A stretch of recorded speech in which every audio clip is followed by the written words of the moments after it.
Merci d'écouter la prière de tes saints au nom de Jésus-Christ. Parle à travers moi pour ton peuple, Seigneur. Tends l'oreille. Donne à ton peuple de comprendre au nom de Jésus-Christ. Amen. Pour ceux qui sont connectés à mes réseaux, ils savent que le thème c'est « Nous avons vu son étoile depuis l'Orient ». Dis avec moi, nous avons vu son étoile depuis l'Orient. Très bien. Matthieu chapitre 2, du verset 1er au verset 12, je vous supplie de vous tenir debout pour cette lecture, s'il vous plaît. Chers éminents fils et filles de Dieu. Je lis la parole du Seigneur. Jésus étant né à Bethléem en Judée, au temps du roi Hérode, voici des mages d'Orient arrivaient à Jérusalem et dirent, où est le roi des Juifs qui vient de naître? Où est le roi des Juifs qui vient de naître? Car nous avons vu son étoile en Orient. Car nous avons vu son étoile en Orient. Et nous sommes venus pour l'adorer. Et nous sommes venus pour l'adorer. Le roi Hérode, ayant appris cela, fut troublé, et tout Jérusalem avec lui. L'annonce des mages a troublé le roi Hérode et tout Jérusalem. Continue. Il assembla tous les principaux sacrificateurs et les scribes du peuple. L'annonce de la naissance du roi des Juifs a généré une réunion. Il a convoqué des gens pour faire une réunion autour de cette annonce. Continue. Et il s'informa auprès d'eux où devait naître le Christ. Il lui dit à Bethléem en Judée. Il lui dit à Bethléem en Judée. Car voici ce qui a été écrit par le prophète. Et toi, Bethléem, terre de Juda, tu n'excèdes pas la moindre entre les principales villes de Juda. Car de toi sortira un chef. De toi sortira un chef. Qui paîtra Israël, mon peuple. Qui paîtra Israël, mon peuple. Allons-y. Alors Hérode fit appeler en secret les mages et s'enquit soigneusement auprès d'eux depuis combien de temps l'étoile brillait. Le problème, c'était pas la naissance, mais c'était l'étoile qui brillait. L'étoile. Dis avec moi l'étoile qui brillait. Hérode demande, depuis combien de temps l'étoile brillait? Ça veut dire, il allait situer la tranche d'âge de l'enfant en fonction du temps que l'étoile a commencé à briller. Amen. C'est une question d'étoile ce matin. Continue. Puis, il les envoya à Bethléem en disant, allez et prenez des informations exactes sur le petit enfant. Quand vous l'aurez trouvé, faites-le moi savoir, afin que j'aille aussi moi-même l'adorer. Après avoir entendu le roi, ils partirent, et voici l'étoile qu'ils avaient vue en Orient marchait devant eux, jusqu'à ce qu'étant arrivée au-dessus du lieu où était le petit enfant, elle s'arrêta. Très bien. Quand ils aperçurent l'étoile, ils furent saisis d'une très grande joie. Quand ils aperçurent l'étoile, alléluia. Quand ils aperçurent l'étoile, ils furent saisis d'une très grande joie. Une question d'étoile. Continue. Ils entrèrent dans la maison, virent le petit enfant avec Marie sa mère. Avec Marie sa mère. Se prosternèrent et l'adoraient. Ils ouvrirent ensuite leur trésor et lui offrirent en présent de l'or, de l'encens, de la myrrhe.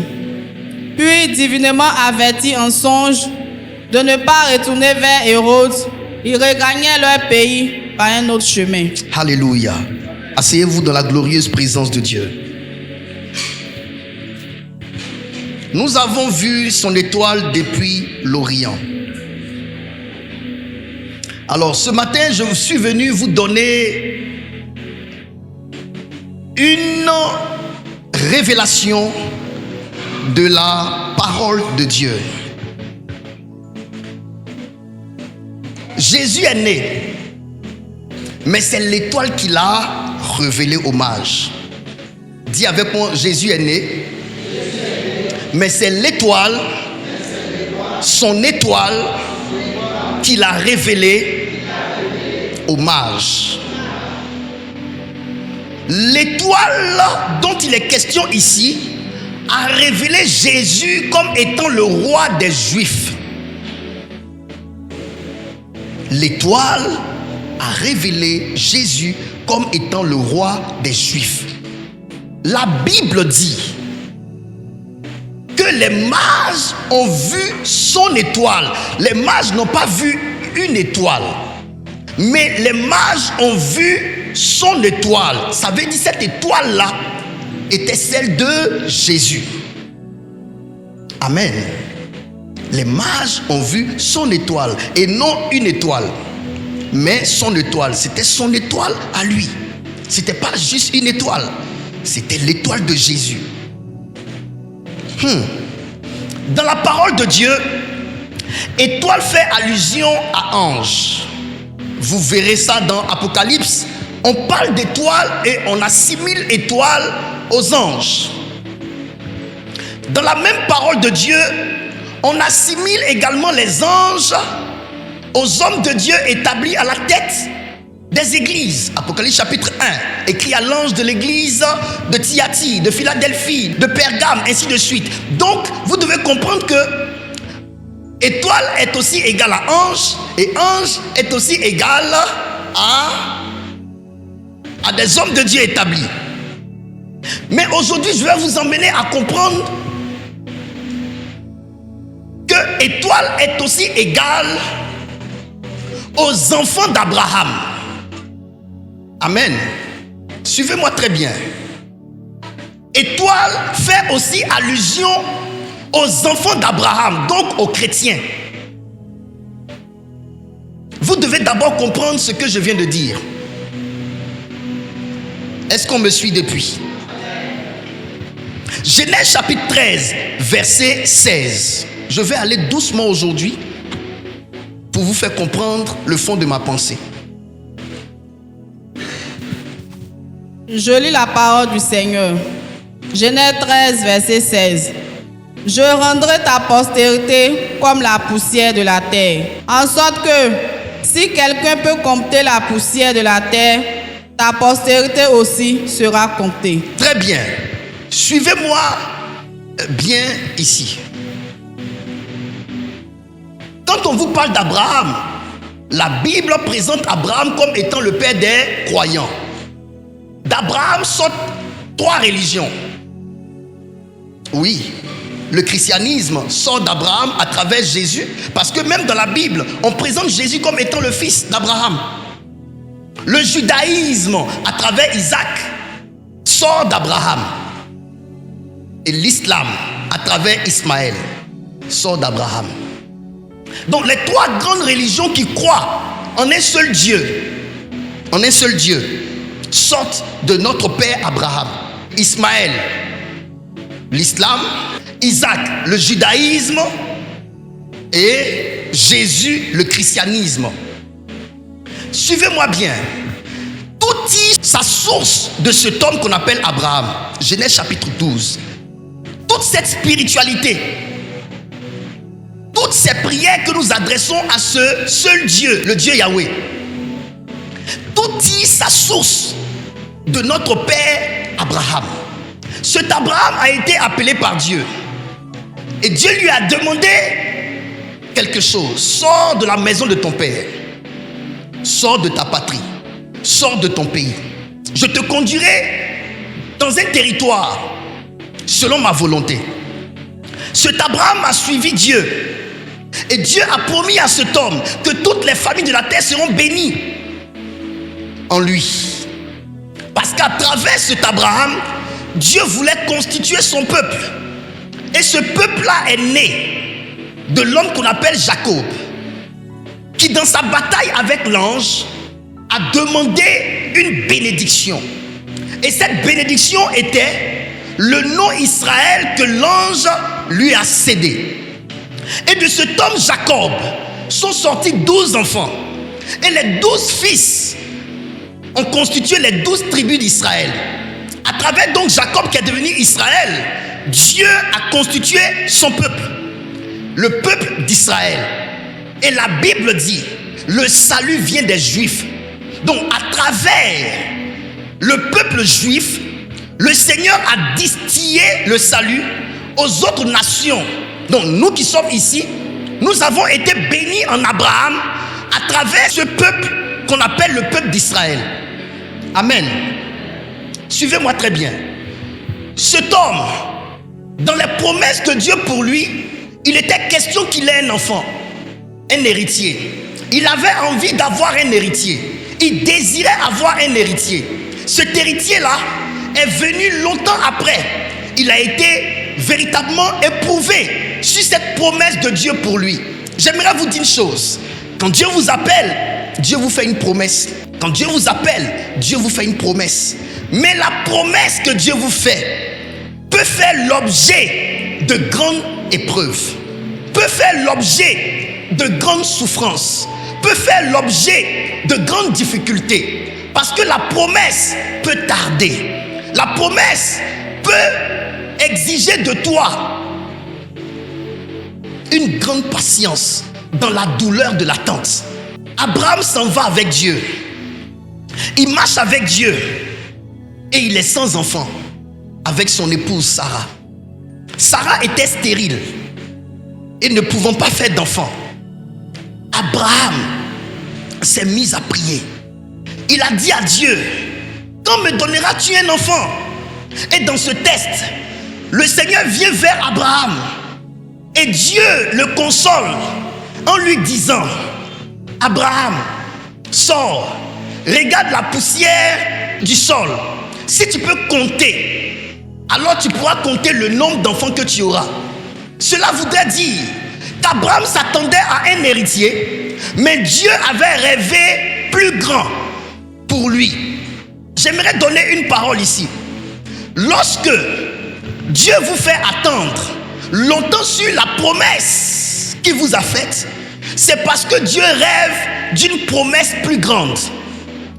Est-ce que je peux vous parler? Quand on enseigne ce genre de choses, ça fait plaisir, ça donne de la joie au cœur d'entendre que Dieu te fait patienter longtemps. Il te fait longtemps attendre parce que tu t'attendrais juste à un enfant, mais Dieu, il veut te donner plusieurs qu'on ne peut pas compter. Quand tu entends ça, tu dis, ah Seigneur, merci. Je ne me plaindrai plus. C'est que tu veux faire quelque chose de plus grand pour moi. Mais ici, cette annonce-là plaît au cœur de l'homme. Mais son exécution tardive peut créer une peine dans ton âme. Est-ce que je parle à quelqu'un? Est-ce que vous savez que lorsqu'on ne vous promet rien, vous n'attendez souvent rien? Mais lorsqu'on vous promet, on active en vous l'accélération de voir la chose se matérialiser. Vous sentez en vous qu'on vous a téléchargé à l'intérieur de votre être une envie de voir la chose vite s'accomplir. C'est pour cela, la plupart de ceux qui ont reçu des prophéties sont rentrés dans l'accomplissement de leurs prophéties après de longues crises, après de longues peines, après des déchirures internes. Pourquoi? Parce que quand on ne te promet rien, tu ne t'attends à rien. Mais quand on te promet, du coup, tu as envie de voir la chose se matérialiser. Tu es comme ça attaché à la chose. Tu veux voir la chose se faire. Et c'était ce que vivait Abraham. Abraham souffrait. On est en Genèse chapitre 13. Dieu lui fait cette promesse. Les enfants seront nombreux comme le sable de la mer. Il était content. Mais regardez encore. Genèse chapitre 15, versets 4 à 7. Dieu va lui parler d'une autre catégorie d'enfants. Vas-y mon enfant. Suivez-moi bien. Je lis la parole du Seigneur. Genèse 15, 4 à 7.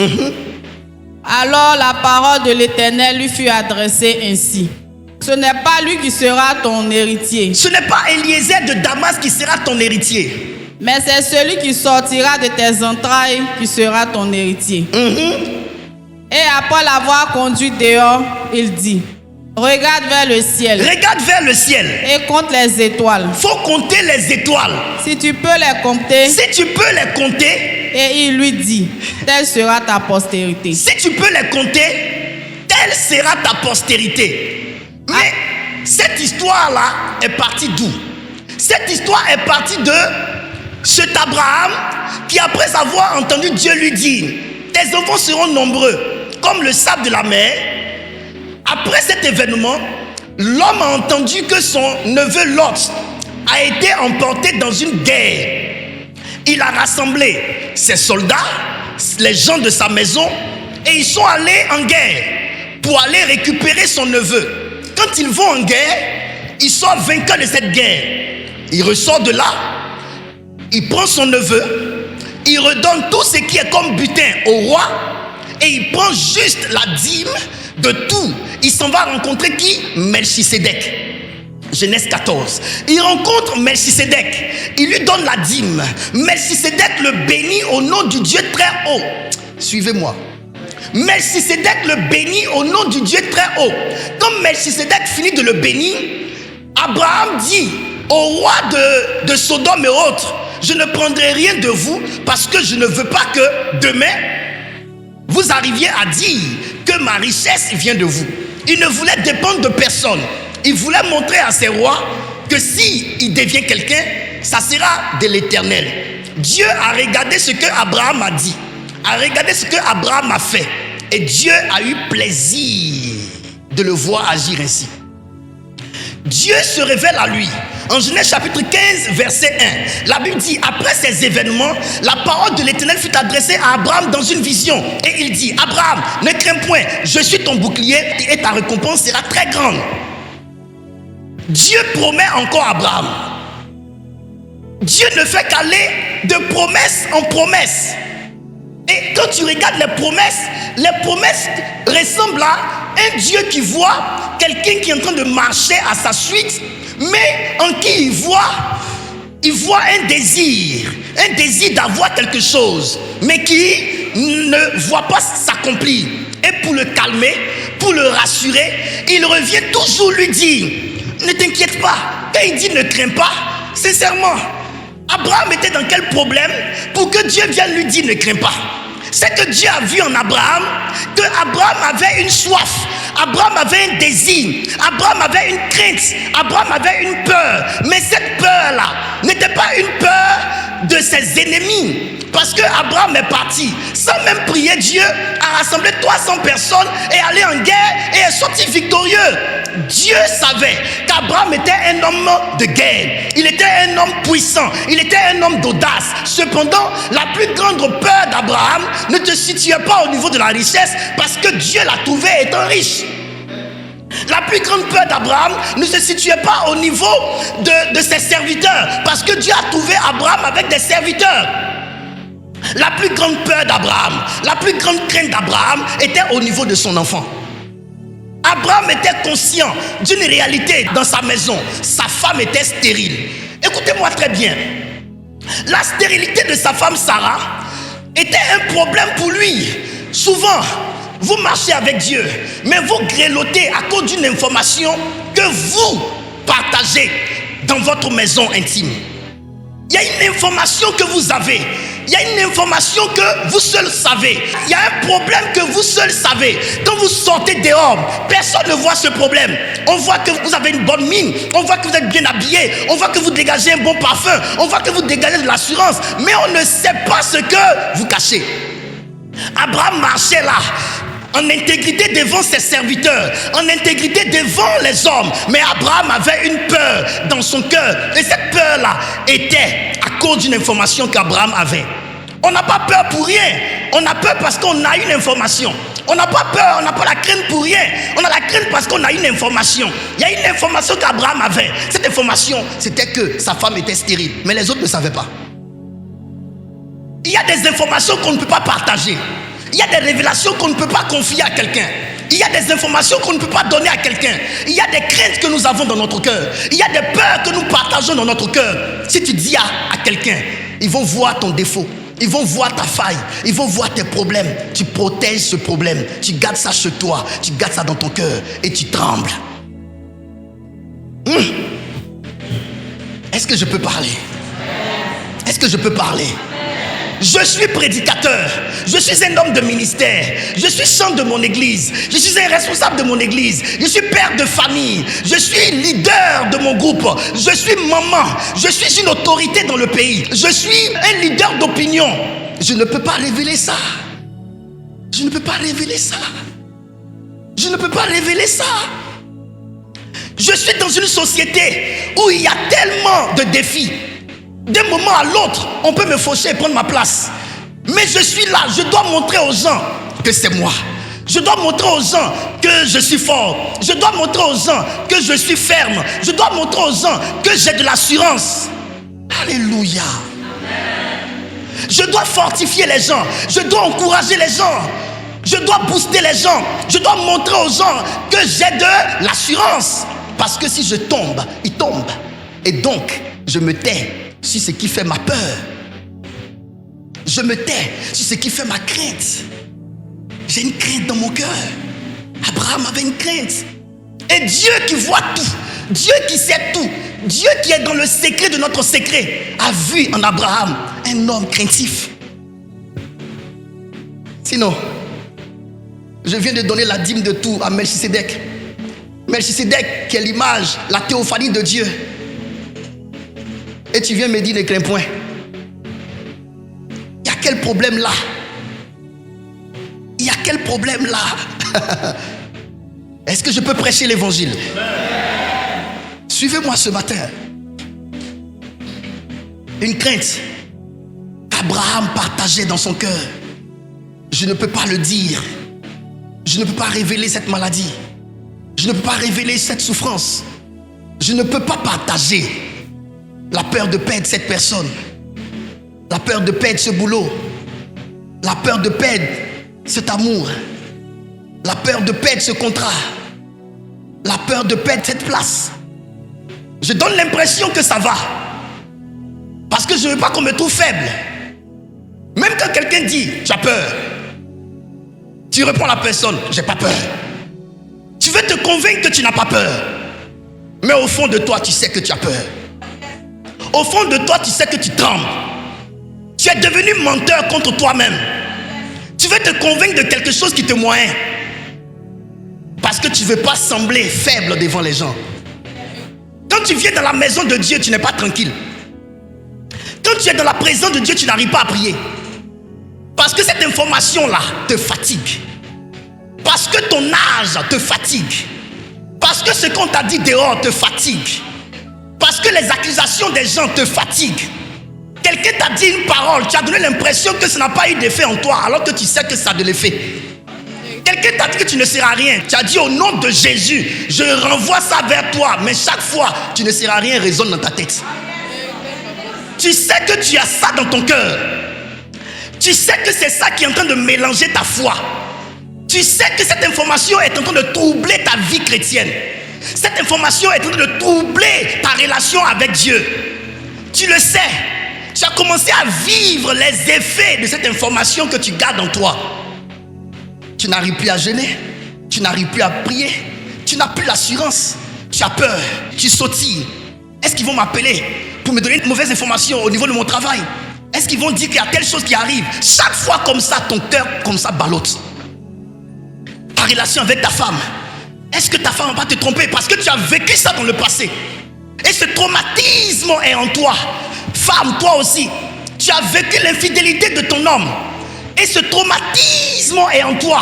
Cette relation s'est cassée. Tu as peur d'entamer une nouvelle. Tu as peur. Tu sais que tu as peur. Dis avec moi, j'ai peur. Ma fille, j'ai peur.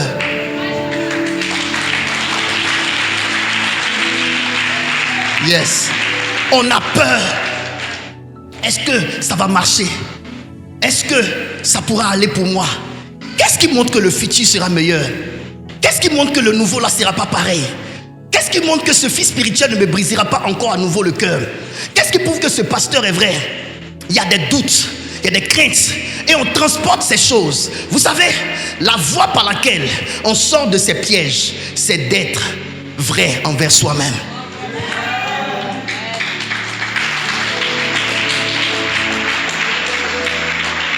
Si maman Flora me dit qu'elle a peur de perdre son mari, je ne vais pas la blâmer. C'est qu'elle a vécu une expérience. Si mon Seigneur Abibago me dit qu'il a peur de perdre sa femme, c'est que son cœur a été blessé dans le passé et qu'il n'a pas été assez guéri. On transporte des choses comme ça dans notre être. Et souvent on dépérit seul sans prendre de comprimés. Parce que l'information déjà, quand ça remonte, ton cœur s'abat. Perdre un être cher, ta mère qui meurt, ton père qui meurt, ton frère qui meurt, ta femme qui meurt, ton mari qui meurt, même quand tu es devant les gens et que tu es en train de guérir, quand ça te revient, le souvenir te hante. Le souvenir du cadavre, le souvenir de cette chose-là, quand ça remonte, tu flippes. Et quand quelqu'un tombe malade à côté de toi, tu veux tout faire pour vite sauver la personne parce que tu as peur que le pire arrive. Tu as peur. Nous avons tous peur. Nous vivons tous avec la peur. Abraham avait peur. C'est pour ces choses-là que je ne finis jamais mes messages. Pardonnez-moi mes chers parents. C'est pour ça que je ne finis jamais mes messages. Parce que j'aime décortiquer. Parce que je suis à l'intérieur de la Bible. Je suis à l'intérieur des Écritures. Je suis dedans, inside, à l'intérieur des paroles de Dieu. Alléluia. La société ivoirienne, les nations sont des nations mourantes. Il y a trop de craintes. Vous voyez un PDG établi à la tête de sa société. Vous le voyez, vous ne voyez que la gloire, la voiture. Non, il y a une crise dans son cœur. Il a peur de perdre la société. Il a peur que la société fasse faillite. Il a peur que les détournements se fassent dans son dos. Il a peur. Nous avons tout ça dans notre cœur à cause d'une information qu'on a. Il y a une information que tu as, que personne ne sait, que tu as en toi, qui te fait flipper. Dis avec moi, je flippe. Je flippe. On peut avancer? Dis avançons. Et Abraham avait cette crainte. Dieu est venu vers lui et Dieu lui dit: Abraham, ne crains point, je serai ton bouclier, ta récompense sera grande. Regardez ce qu'Abraham dit à Dieu dans ce verset. Verset 2. Abraham répondit: Seigneur éternel, que me donneras-tu? Je m'en vais sans enfant. Voici la crainte d'Abraham. Vous savez, lorsque vous êtes craintif, même la parole de Dieu ne vous calme pas. C'est moi qui vous parle. Lorsque vous êtes craintif, même la parole de Dieu souvent ne vous rassure pas. Dieu vient de parler à Abraham. Aujourd'hui, nous tous on veut entendre Dieu. Nous tous on veut entendre Dieu. Et c'est difficile d'entendre Dieu aujourd'hui. Mais regardez, l'homme a entendu Dieu lui parler. Cependant, il dit à Dieu: Seigneur, je m'en vais sans enfant. Il a révélé sa crainte à Dieu. J'aimerais dire à quelqu'un ce matin: n'aie pas peur de révéler ta peur à Dieu. N'aie pas peur de révéler ta crainte à Dieu.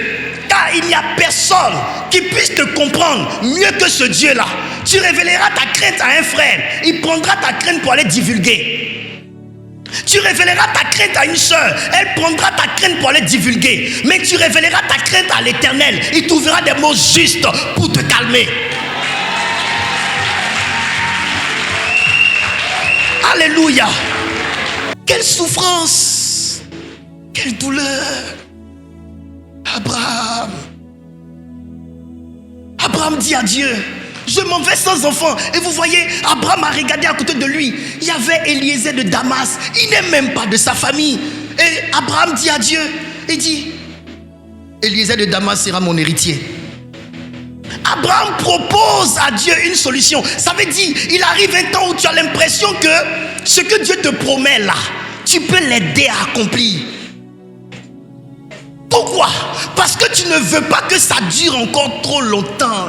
Parce que je vous dis, dans la promesse, le prix à payer, le plus dur, c'est la patience dans la douleur de l'attente. Plus ça dure, on perd espoir. plus ça dure, on perd la foi. Et il y a une question. Quand le feras-tu? Comment le feras-tu? Et tu as envie juste de prendre un raccourci. Bon, Eliezer de Damas. Et vous voyez encore ce que Dieu va répondre à Abraham. Dieu dit à Abraham, non. Même tu proposes à Dieu une solution, un raccourci. Dieu dit non. Et le Seigneur m'a dit, il dit, mon fils, la plus grande obéissance, c'est de dire oui à la volonté de Dieu. J'aimerais te dire, la volonté de Dieu est la plus grande épreuve de ta vie. C'est moi qui te parle aujourd'hui. La volonté de Dieu est la plus grande épreuve. Souvent on prie, on dit, Seigneur, je veux faire ta volonté. Et la volonté de Dieu que tu ne connais même pas. Cette volonté de Dieu peut te coûter la vie. Cette volonté de Dieu peut te priver de vie. Cette volonté de Dieu peut détruire tes pronostics. Cette volonté de Dieu peut annuler tes calculs. Cette volonté de Dieu peut retarder ta destinée. Cette volonté de Dieu peut annuler ta mission. Alléluia. Et Jésus a dit, si cela dépendait de moi, tu peux éloigner de moi cette coupe. C'est ce que moi je veux. Je veux que tu éloignes de moi cette coupe. Mais non pas ce que je veux, ce que toi tu veux. Mais dans ce que lui veut se trouve ma mort. Dans ce que lui veut se trouve ma mort. Dans ce que lui veut se trouve ma destruction. Dans ce que lui veut se trouve ma fin. Mes enfants, ma fin. Dans ce que lui veut se trouve ma chute. Dans ce que lui veut se trouve ma descente aux enfers. Dans ce que lui veut se trouve la fin de mes prouesses. Dans ce que lui veut se trouve mon désarmement. Toutes les armes que j'avais, il me les enlèverait. C'est pourquoi Jésus a dit, je peux demander à mon Père d'envoyer 12 légions d'anges. Ça veut dire j'ai des armes, mais je ne peux pas, parce que cette heure vous appartient. Il a voulu que je sois désarmé. C'est sa volonté. Sa volonté peut être que tu sois désarmé, que tu perdes le prestige que tu avais, que tu perdes l'honneur que tu avais, que tu perdes la position que tu avais, que tu perdes la gloire que tu avais, que tu perdes ce qui t'a donné un nom, que tu perdes ce qui t'a donné une gloire, que tu perdes ce qui t'a donné un rang, que tu perdes. Et c'est la plus grande preuve de notre vie. Dieu dit non. Et Abraham dit, tu ne m'as pas donné de postérité. Et celui qui est né dans ma maison sera mon héritier. Alors la parole de l'Éternel lui fut adressée ainsi. Ce n'est pas lui qui sera ton héritier, mais c'est celui qui sortira de tes entrailles qui sera ton héritier. Mais quand? Et après l'avoir conduit dehors, il dit, regarde vers le ciel et compte les étoiles. Si tu peux les compter. Si tu peux les compter. Et il dit, telle sera ta postérité. Verset 6. Abraham eut confiance en l'Éternel, qui le lui imputa à justice. Alléluia. Dieu fait sortir Abraham. Dieu lui montre le ciel et il lui montre les étoiles. Il lui dit, si tu peux compter ces étoiles, tu pourras compter le nombre de tes enfants. Alors, vous comprenez que les étoiles, ce sont les fils d'Abraham. Vous me comprenez? Maintenant, suivez-moi. J'ai compris quelque chose. Abraham s'attendait à un héritier. Et Dieu lui a promis une postérité qu'on ne peut compter. Ce qui m'amène à dire, lorsque les choses tardent dans la vie d'un enfant de Dieu, c'est parce que Dieu a rêvé plus grand pour l'enfant de Dieu. lorsque les choses tardent dans la vie d'un enfant de Dieu, c'est parce que Dieu a rêvé plus grand pour l'enfant de Dieu. Mais je vous dis la vérité, ce rêve plus grand que Dieu a pour nous n'est pas sans coût, ma fille. Ce n'est pas sans prix. Ce n'est pas sans douleur. Vous vous imaginez, on mettra moins de temps à faire une étoile qu'à faire des étoiles qu'on ne peut compter. Vous comprenez? On mettra moins de temps à faire une seule étoile que des étoiles qu'on ne peut compter. J'ai compris une chose. Dans la parole de Dieu, en Apocalypse, Jean a vu des myriades d'anges. Ainsi, autant on ne peut compter le nombre des anges qui sont au ciel. Dieu a voulu que sa volonté dans le ciel soit faite dans la vie d'Abraham. Autant on ne peut compter les myriades d'anges, les anges, qu'on ne puisse pas compter le nombre d'enfants d'Abraham. Mais attention, cela demande beaucoup de temps. Savez-vous que c'est dans la vieillesse d'Abraham que ce que Dieu a dit s'est accompli? Dans sa vieillesse, même Sarah ne croyait plus. Dieu est venu avec 2 anges passer devant la porte d'Abraham. Abraham a su que c'était Dieu. Il a demandé à sa femme de cuisiner et les anges ont commencé à dire que sa femme tomberait enceinte. Sarah s'est moquée de la parole de Dieu. Il y a un temps qui arrive, tu te moqueras de la parole de Dieu sur ta vie.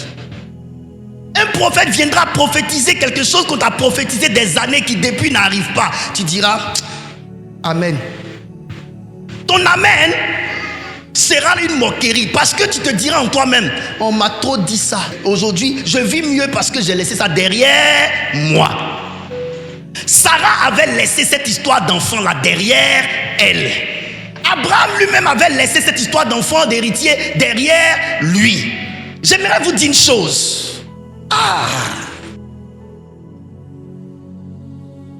La patience n'est pas un mot, c'est une vie. La patience n'est pas un mot, président Acré. Quand on écrit ça comme ça, patience, c'est facile à lire. Mais président, ce n'est pas un mot, c'est une vie. C'est une vie. Et je vous dis, dire patience de sa bouche et vivre la patience en vrai, ça ne te donne pas les mêmes attitudes. Monseigneur Abibago, est-ce que vous connaissez la douleur de l'attente? Est-ce que vous connaissez la douleur de la patience? Alléluia. Je veux parler ce matin. Après vous avoir situé sur ce qu'est l'étoile, parce que l'étoile, ce sont les fils d'Abraham. L'étoile, ce sont les fils spirituels d'Abraham. Abraham a 2 types d'enfants. Le sable de la mer, qui représente ses enfants biologiques, les juifs. Les étoiles qui représentent les chrétiens à travers Christ. Vous devez savoir aujourd'hui que dans le plan de Dieu, c'est vous, l'étoile de Jésus. L'étoile de Jésus qui révèle le Christ roi. Ce n'est pas un ange au ciel, mais c'est vous les fils d'Abraham à travers le Christ. C'est à travers vous que Dieu veut qu'on le connaisse. C'est à travers votre lumière, à travers votre éclat. Les mages ont vu l'étoile briller. Aujourd'hui dans ce monde, pour que les mages voient Jésus comme étant le roi des rois, c'est à travers la brillance, l'émergence des chrétiens. Dans le plan de Dieu, il a prévu que ma fille Variance, à travers sa brillance, à travers son émergence, révèle à tous ceux de sa contrée que Jésus-Christ est réellement Seigneur. Par ton témoignage, on rencontrera le Christ. On te demandera comment tu as fait pour être ce que tu es, tu diras aux gens, ce n'est pas par ma force, ce n'est pas par ma puissance, mais c'est par le Christ que je sais que je suis là où je suis. Jésus est né, mais ce n'est pas sa naissance qui a attiré les mages. Non, c'est son étoile.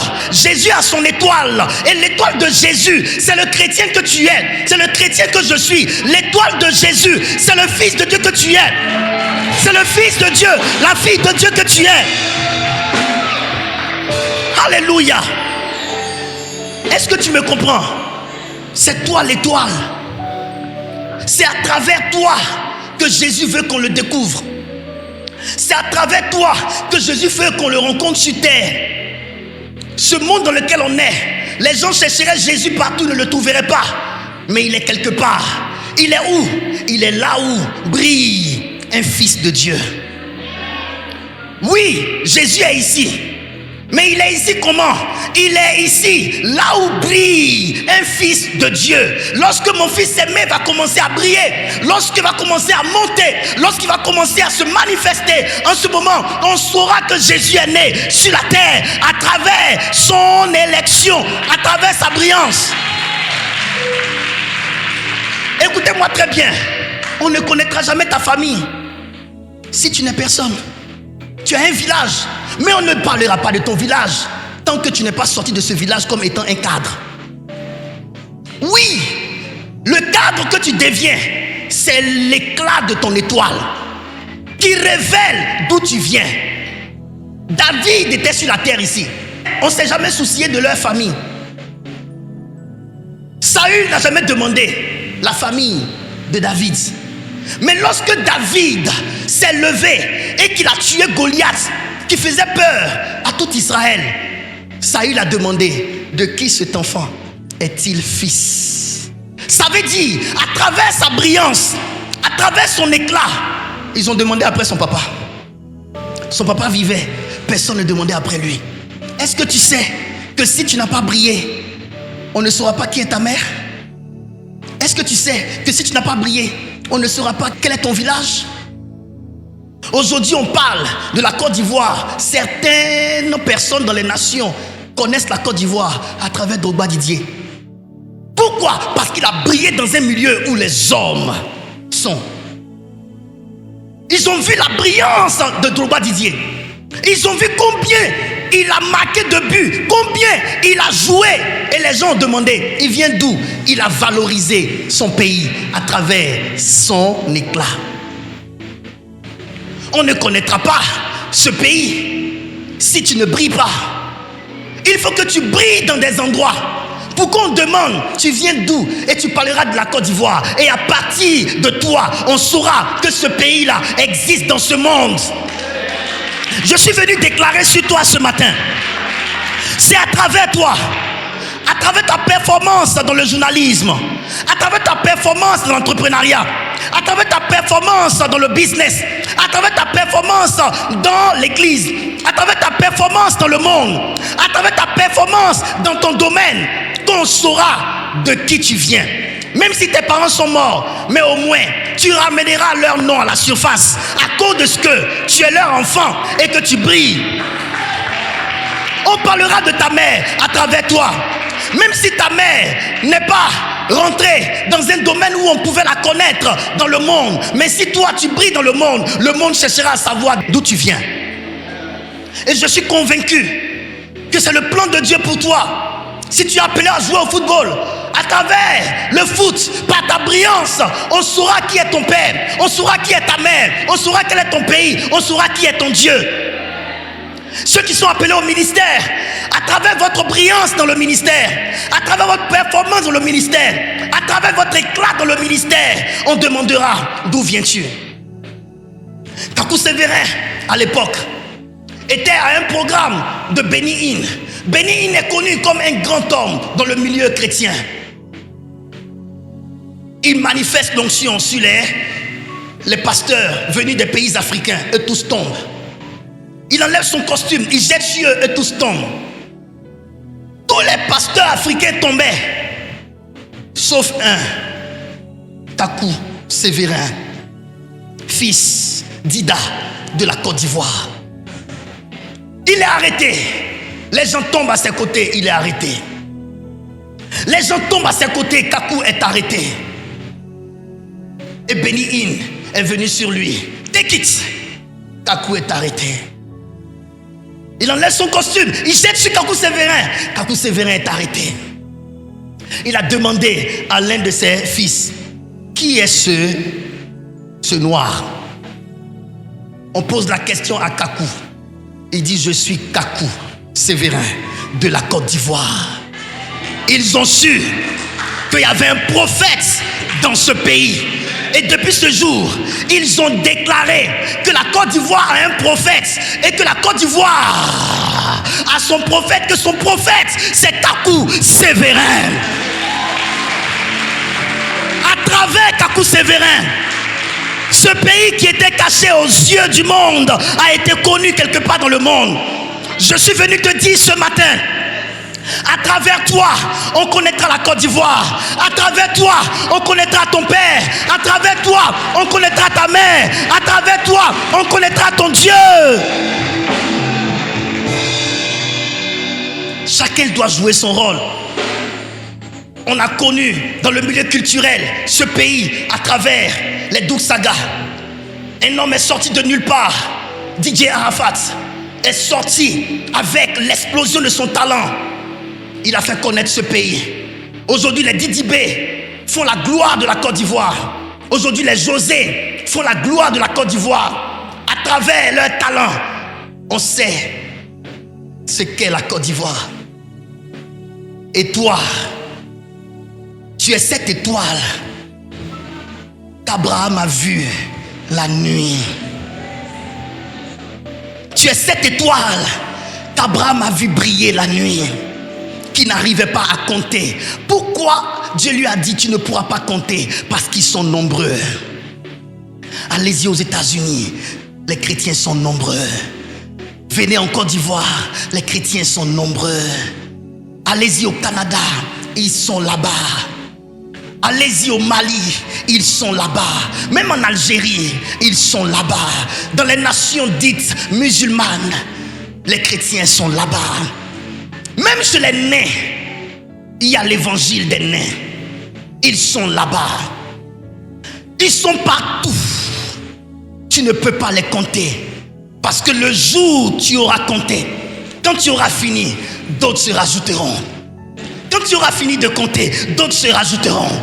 Quand tu auras dit que c'est tel nombre, d'autres naîtront.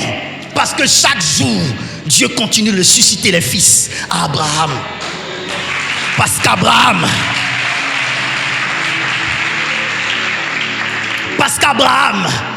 a su patienter dans la douleur de l'attente. Nous bénéficions aujourd'hui du sacrifice d'Abraham. Ce n'est pas pour rien que lorsque Lazare est mort, c'est lui qui est venu le prendre à la porte du paradis. Et il lui a dit, bonne arrivée mon enfant, tu es ici dans le sein d'Abraham. Écoutez-moi très bien. Il n'y a pas d'exploit sans prix payé. Il n'y a pas de prouesse sans sacrifice. Il n'y a pas de délivrance sans martyr.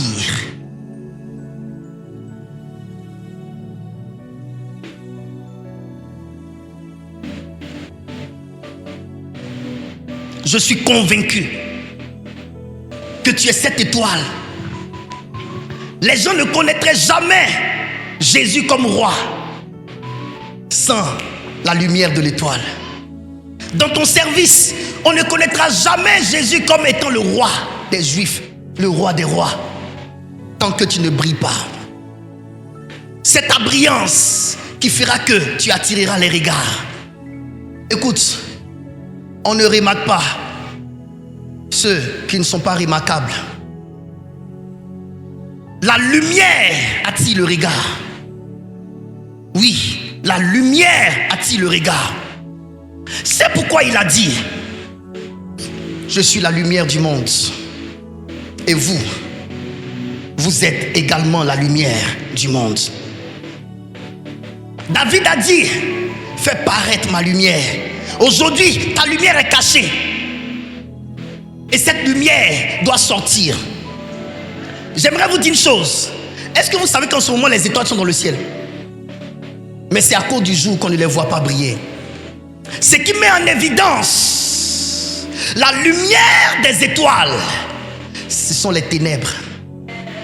C'est pourquoi j'aimerais dire à quelqu'un ce matin, ce sont les difficultés de ta vie, ce sont les douleurs que tu transportes, c'est la douleur que maman est en train de subir qui lui donne l'assurance que l'enfant va sortir. Ta lumière ne sortira pas sans douleur. La lumière de l'étoile, c'est comme l'enfant de la mère dans le ventre. C'est quand la mère est en train de passer par la douleur de l'enfantement que le bébé est en train de faire sortir son pied ou sa tête. J'aimerais te dire, ton bébé c'est ta lumière. Et cette lumière est en ton sein. Et en ton sein, il doit avoir un bouleversement. En ton sein, il doit avoir une douleur. En ton sein, il doit avoir des ténèbres pour que ta lumière paraisse. J'aimerais te dire, sans les ténèbres, l'étoile ne brille pas. On saura ton identité, on saura qui tu es, on saura ta performance à partir de ton émergence. Cette émergence est mise en évidence par les ténèbres. Les ténèbres, c'est les souffrances de ta vie. Les ténèbres, c'est les douleurs de ta vie. Les ténèbres, c'est les épreuves de ta vie. Les ténèbres, c'est les outrages de ta vie. Les ténèbres, c'est les persécutions de ta vie. Ça fait mal. Maman, ça fait mal. Et Jésus a dit, une mère, elle a un travail. La douleur de l'enfantement, insupportable. Mais quand l'enfant naît et qu'elle voit son bébé, elle oublie la souffrance. Ce que j'aimerais dire, Abraham, il a souffert, mais quand Isaac est né, quand il a vu les étoiles, quand il a vu le nombre d'étoiles qu'il ne peut compter ni chiffrer, la douleur était abordable. J'aimerais dire à quelqu'un, c'est difficile pour toi ce matin. Ta destinée chauffe entre tes mains. Regardez la vie de David. Quand Samuel est allé et que Samuel a voulu choisir de tous les frères de David et qu'il n'a pas trouvé un seul et que c'était David qui était le choix, c'était une bonne nouvelle de savoir que c'est moi que Dieu a choisi. On ne met pas l'huile qui sort de la corne sur la tête de n'importe qui. Même Saül, c'est pas l'huile de la corne qui a été versée sur sa tête, c'est l'huile de la fiole, un verre cassable qui peut se briser. Mais pour David, on a dû retirer la corne du bélier qui était destinée à l'holocauste, au sacrifice, pour mettre l'huile à l'intérieur et le oindre. L'onction l'a saisi, président Acré. Mais écoute, après ces événements joyeux, l'homme est parti. Il a vaincu Goliath. Quand il a vaincu Goliath, Saül était content de savoir que ce jeune garçon nous a libérés de ce grand problème. Mais lorsque le peuple, la Bible dit, 1000 ont commencé à célébrer Saül et 10 000 ont commencé à célébrer qui? David. Le même Saül a regardé David autrement. Cette huile de mon appel, ses effets ont commencé à me tourner la tête. Cette huile de mon appel, cette huile de joie, cette huile qui m'a distingué de mes frères, cette huile qui m'a mise à part, cette huile qui a révélé que je suis le chouchou de Dieu, cette huile est en train de faire de mes alliés mes ennemis. Toute la vie de David était une vie de fuite. Saül voulait le tuer. Saül organisait des festins juste pour identifier la position de David pour qu'on puisse le tuer à l'aide de l'arc. Oh. L'onction de ton élection sera l'onction de ta mort. Et je vous dis, vous ne pouvez pas échapper à cette souffrance. Est-ce que je parle à quelqu'un? Et le Seigneur m'a dit, vous êtes ces étoiles-là qui emmènent les gens à voir que Jésus est né. Vous représentez ces étoiles-là libérées dans le monde. Partout où il y a un ciel, il y a des étoiles. Au Canada, il y a un ciel.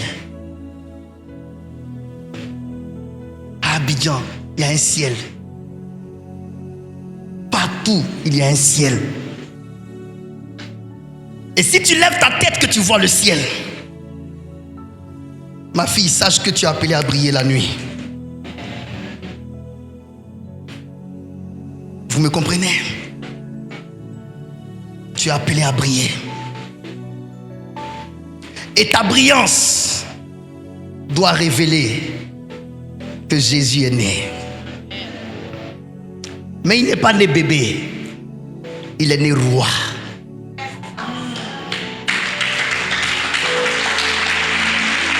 Alléluia. Il est né roi.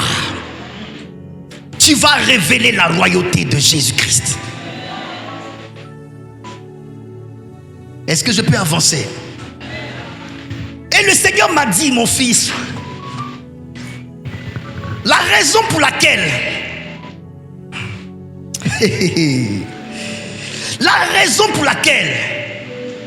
vous devez passer par le canal de la préparation, c'est parce que vous avez une mission de briller afin de faire connaître Jésus-Christ comme étant le roi des rois sur la terre. Et c'est là la plus grande difficulté. Le président a créé. Est-ce que tu sais que c'est à cause de ce à quoi tu es destiné que tu vas passer par une préparation?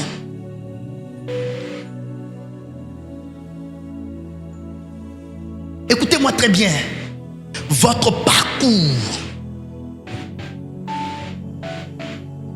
est décidé par votre appel.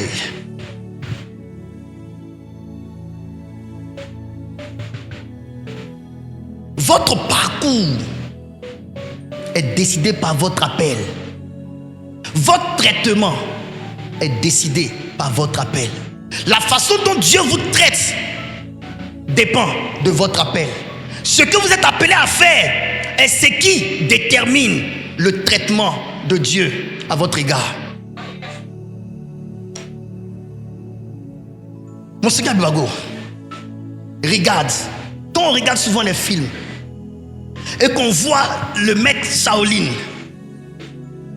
il forme celui qui doit conduire le destin de la famille. Quand on est en train de le former, tu as l'impression qu'on est en train de le tuer. On le tape. Tout ça, c'est la préparation, c'est la formation. Toutes les douleurs que celui qui est destiné à conduire le destin de la famille ressent, c'est en fonction de ce que le sort a décidé pour lui. Il doit être formé, préparé. Regardez la formation des soldats, préparés à tuer. Ils passent par tout ce qui est difficile parce qu'ils ne doivent pas avoir peur du risque. Ils ne doivent pas avoir peur de la mort. Leur formation passe par la mort. Tu ne comprendras pas pourquoi ta vie est ainsi. Mais tu es en train de subir la formation pour devenir cette étoile qui brille.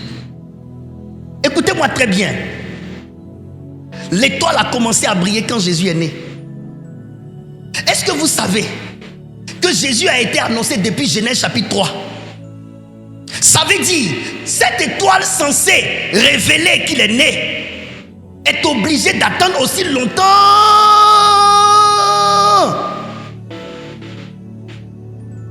jusqu'à ce qu'il naisse. Ça veut dire quoi? Ta vie ne peut pas être contraire à celle de celui qui est censé révéler. L'étoile était cachée. aussi longtemps que Jésus était caché. Lorsque Jésus n'était pas encore né, l'étoile n'était pas non plus née. L'étoile subit la même vie que Jésus. L'étoile tarde de sortir autant que Jésus tarde de naître. Tant que Jésus ne naît pas, même si l'étoile veut sortir, l'étoile ne peut pas. Parce que l'étoile est commandée par Jésus. Je suis l'étoile, même si je veux sortir. S'il n'est pas né, s'il n'a pas donné son accord, s'il n'a pas donné son autorisation, je ne peux pas naître. Même si l'étoile était prête, il fallait que Jésus soit prêt de naître avant que l'étoile ne brille. C'est là souvent tu penses que tu es prêt. Tu es prêt à rentrer dans cette bénédiction. Tu es prêt à rentrer dans cette gloire. Mais bizarrement, tu as l'impression que lui n'est pas encore prêt. Tu sais quoi? Ta gloire doit révéler qu'il est Dieu. Et donc tant que lui, il n'a pas donné sa permission, même si tu penses être prêt, tu attends.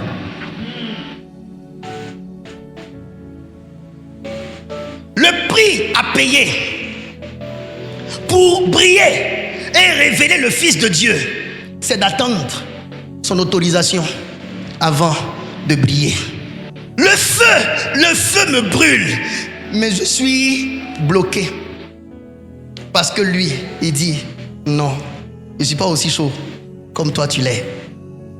Tu attends. Tu attends. Camarades,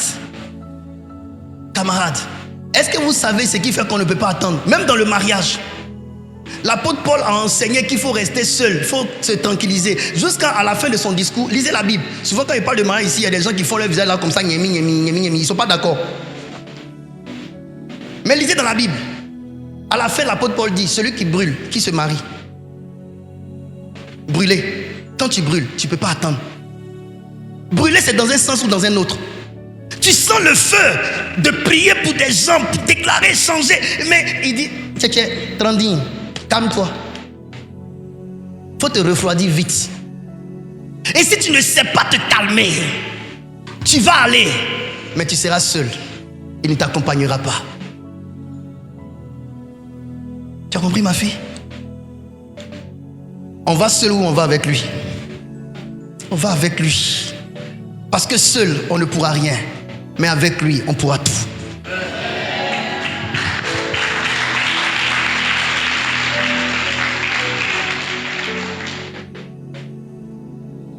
Le Seigneur me dit, votre préparation est votre épreuve. Votre préparation est votre épreuve. Quand tu es en train de préparer ton enfant, c'est son épreuve. Ce que tu appelles épreuve, ça donne l'impression que tu es en train de mourir. Oui, ça fait mourir, ça fait souffrir, mais c'est ta préparation à cause de l'huile qui est sur ta tête. Ta préparation pour rentrer dans cette destinée-là. C'est ta préparation. Imaginez-vous, pour qu'on soit médecin, on fait combien d'années? N'est-ce pas 7 ans? Est-ce que c'est pas difficile? Dites-moi, 7 ans, si tu as envie de voyager, tu fais quoi? Tu attends. Il y a des choses que tu ne peux pas faire. Parce que tu dois être concentré comme ça jusqu'à finir. Quand tu vois les gens rouler leur voiture parce qu'eux, ils ne sont pas soumis à la même préparation que toi, ça te fait comment? Ça te fait mal. Tu es là comme ça, tu dis, voilà mon frère là qui est en train de faire business, il a l'argent, moi je suis là en train de souffrir ici 7 ans pour sortir, c'est quand j'avoir l'argent, c'est quand je vais m'affirmer. Entends les oukoun. Autour de toi, les oukoun, les mumus, les gens parlent. Toi, tu penses que dans ce pays-là, on s'assoit encore pour faire formation. Il ne faut pas te lever, tu vas aller commencer à acheter ton argent. Ton âge est en train d'évoluer. Ton âge est en train d'avancer. Et tu fais quoi? Ils sont en train de vouloir te faire sortir de ton temps de formation. Mais si tu as accepté de tenir, de finir tes 7 ans, je te dis, ta vie ne sera pas une vie de vaurien. Ou bien, ça fait mal souvent de se concentrer dans une voie jusqu'à sortir le meilleur. Mais je vous dis, on ne sort pas le meilleur sans concentration. On se concentre. On se concentre et on se consacre. Est-ce que je parle à quelqu'un? Mes chers parents, vous êtes en train d'être préparés parce que vous avez reçu le mandat de le révéler. Vous avez reçu pour mission de révéler Christ dans votre famille. Mais vous allez révéler Christ comment? Pas un Christ mort, un Christ vivant, un Christ roi. Révéler Christ roi, c'est briller de la brillance de la royauté. Il faut que toi-même, l'aura que tu dégages, révèle que tu es un grand. On n'a pas tout ce qu'on veut. Mais je vous dis la vérité, on n'aura pas tout avant de briller ce qu'on aura. Ce que tu appelais à avoir commence déjà à briller sur toi avant que tu ne puisses l'avoir. C'est pourquoi souvent on te regarde, tu n'as rien, mais on pense que tu as tout. Parce que ce que tu appelais à être dépend de ce que tu es. Bon, ce que tu appelais à avoir dépend de ce que tu es. Donc l'être est déjà sur toi, mais l'avoir est devant toi. Et c'est pas si vous me comprenez. Voilà. Tu n'auras pas ce que tu n'es pas. Ce que tu as dépend de qui tu es. C'est pourquoi vous n'avez pas encore, mais vous êtes déjà. Raison pour laquelle, quand on vous voit, on pense que vous avez, à cause de ce que, quand on vous voit, vous reflétez ce que vous êtes censé avoir. Quand on te regarde, on te voit comme un grand, alors que tu es encore petit. Est-ce que vous me comprenez? Si on commence à voir sur toi ce que tu es censé avoir que tu n'as pas, c'est parce que Dieu a commencé à travailler sur l'être avant l'avoir. Et quand Dieu travaille sur l'être, Dieu travaille sur ta personne. Quand Dieu travaille sur ta personne, tu n'as encore rien, mais tu dégages ce que ceux qui en ont. Pourquoi? Parce que ton Dieu travaille sur l'être. On te regarde, tu dégages quelque chose. Tu dégages la gloire d'un ministre. Même un ministre s'arrête et puis il a l'impression que tu aurais dû être à sa place. Écoutez, c'est l'éclat, la lumière que vous dégagez. C'est ça qui fait que les gens vous regardent et puis voient que vous êtes grand. Vous n'avez pas encore l'argent, mais la prestance que vous dégagez, la gloire que vous dégagez, la lumière que vous dégagez, la puissance que vous dégagez. Et tu sais quoi? C'est parce que tu dégages cette lumière que tu auras ce que la lumière produit. Tu auras cette position qui ressemble à ta lumière. Tu auras cette gloire qui ressemble à ta lumière. Tu auras cette puissance qui ressemble à ta lumière. Tu auras cette gloire qui ressemble à ta lumière. C'est pas pour rien que, n'ayant rien dans la poche, les gens te regardent et puis voient que tu es plein aux as. Tu sais pourquoi les gens voient que tu es plein aux as? Hein? Oh, le plein aux as que tu es là, oh, ce n'est pas dans un compte physique ici. C'est dans le compte spirituel. C'est dans le compte au ciel. C'est dans le compte de ton Dieu au ciel. Tu as emmagasiné beaucoup là-bas. Tu as emmagasiné les richesses là-bas. Vous pensez que je mens? Je dis la vérité. L'homme qu'on appelle Salomon a compris qu'au ciel, il y a une banque. Au ciel, il y a des choses qui existent. Il a pris 1000 bêtes. Il dit, je vais à la montagne. Je vais chercher Dieu. Quand il est parti, j'ai aimé ce que Job a dit. Job a dit, l'intelligence et la sagesse, les hommes ne savent pas où les trouver sur la terre, sous la terre. Ils ne savent pas où les trouver. Ça ne vient pas de l'homme, ça vient du Dieu très haut. C'est écrit dans la Bible, on verra ça prochainement. L'intelligence et la sagesse, on ne peut pas les trouver. C'est Job qui le dit. Qui pourra les trouver? Parce que ça vient de Yahweh. C'est pourquoi Salomon a compris que pour que je puisse avoir les deux, puisque ça ne se trouve chez personne, ça se trouve chez Yahweh, il faut que je parte sur la montagne sainte de l'Éternel pour aller chercher. Quand il est parti, Dieu lui a dit, en plus des deux, je te donne deux autres, la gloire et les richesses. Il a eu 4 au lieu de 2. Il a eu 4. Dieu a dans son royaume des éléments à te donner. Dieu a dans son royaume la sagesse à te donner. Dieu a dans son royaume l'intelligence à te donner. Dieu a dans son royaume la gloire à te donner. Dieu a dans son royaume les richesses à te donner. J'aimerais dire à quelqu'un, la gloire que tu dégages ne vient pas de la terre. Ça vient de la richesse du royaume de ton Père qui est aux cieux.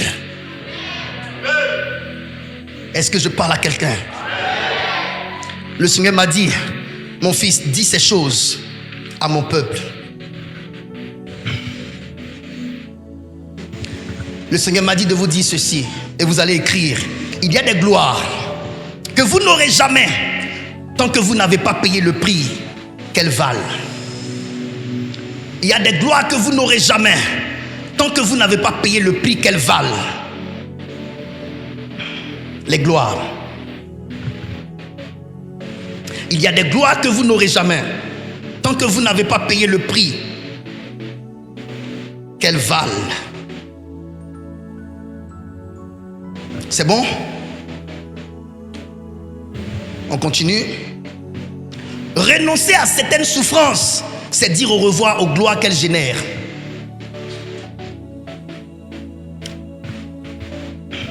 Renoncer à certaines souffrances, c'est dire au revoir aux gloires qu'elles génèrent. Si tu renonces à certaines souffrances, tu devras dire au revoir aux gloires que les souffrances génèrent.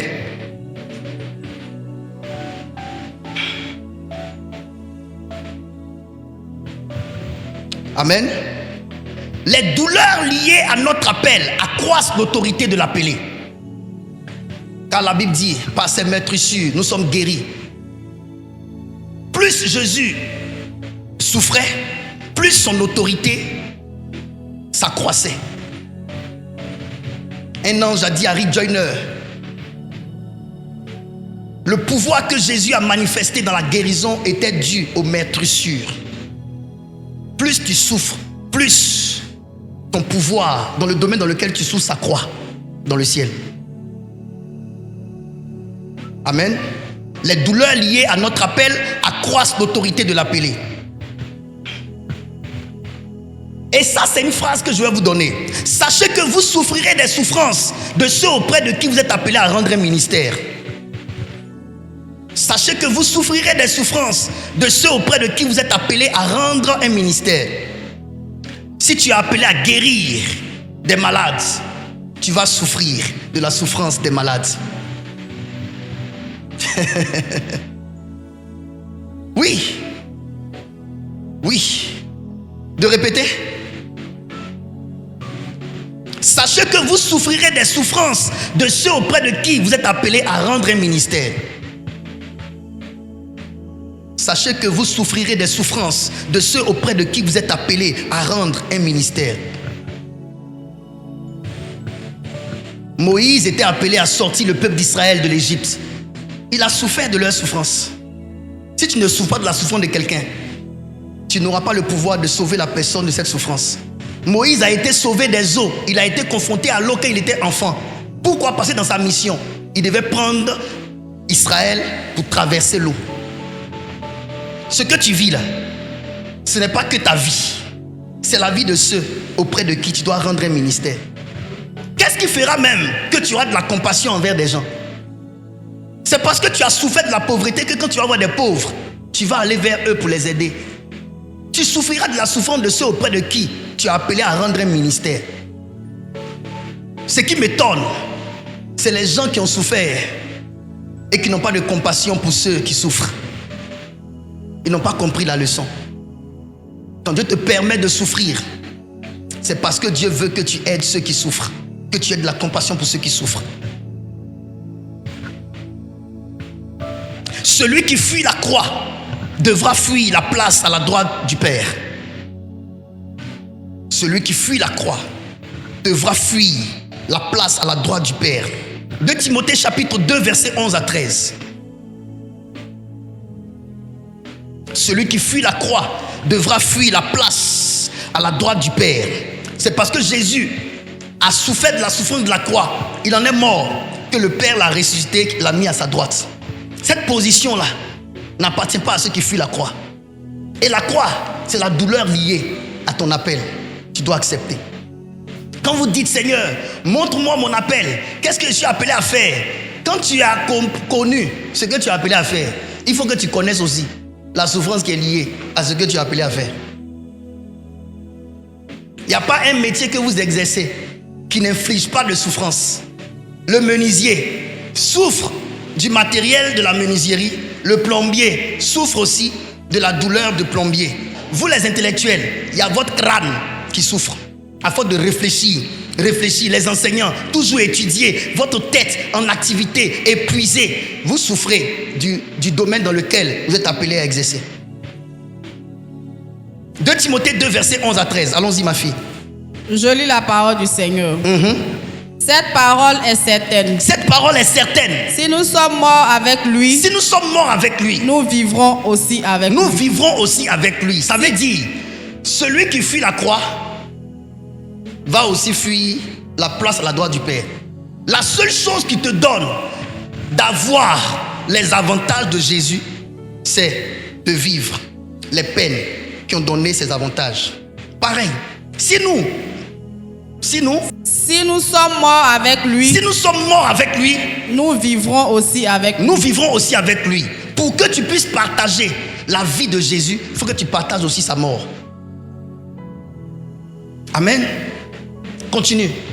Si nous persévérons, nous régnerons aussi avec lui. Si nous persévérons, nous régnerons aussi avec lui. Persévérer, c'est aussi attendre. C'est aussi patienter.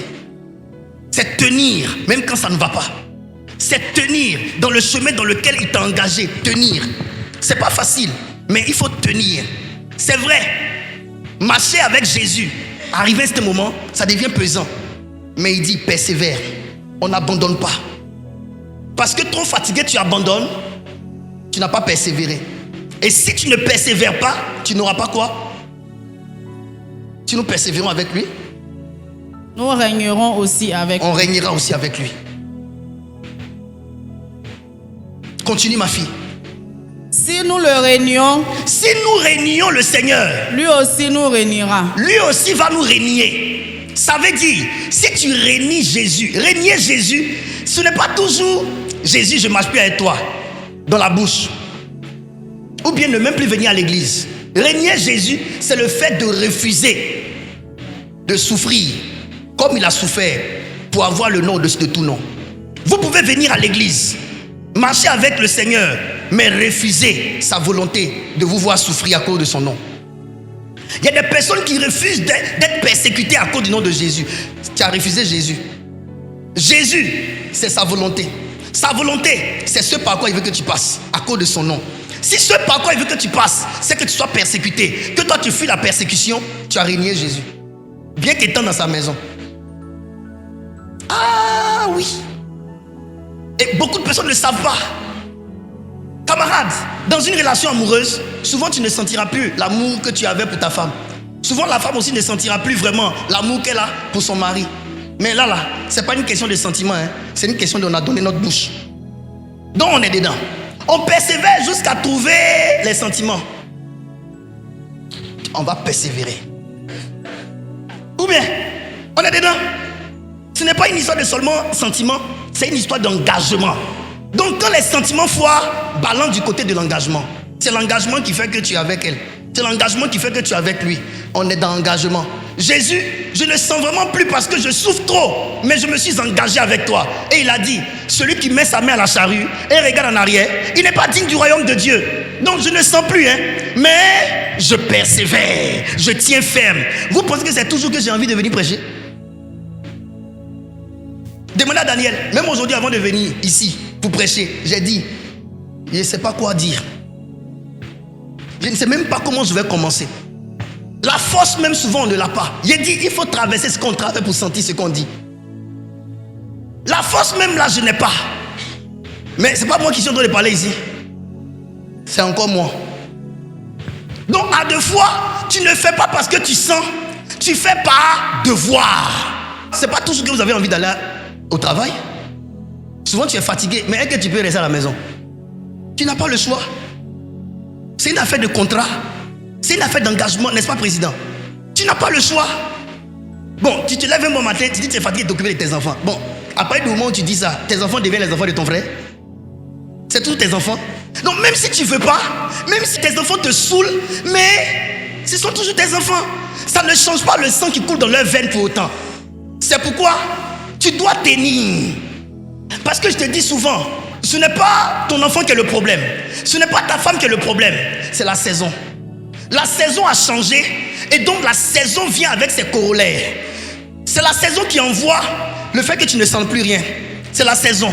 Tu vas sortir de cette saison, tu vas commencer à ressentir ce qui était perdu. C'est la saison. Actuellement, on est dans quelle saison? Regardez le froid qu'il y a. C'est la saison qui a fait. Donc nous, on fait quoi? On s'adapte au temps. Camarades, apprenez à vous adapter. Avec Jésus, souvent, il fait chaud. Souvent, il fait froid. On fait quoi? On s'adapte. Quand l'eau est dans le frigidaire, ça se forme. Quand l'eau est hors du frigidaire, ça se décongèle. Il faut t'adapter à la saison et au temps. Quand l'eau est sur le feu, ça devient chaud. Ça devient chaud, voilà. Donc, il faut s'adapter. C'est pas toujours constant. Non, oh Dieu, ne sent pas dans l'église et puis tu vas pas. Dieu dit quoi? Ça change pour autant? Non.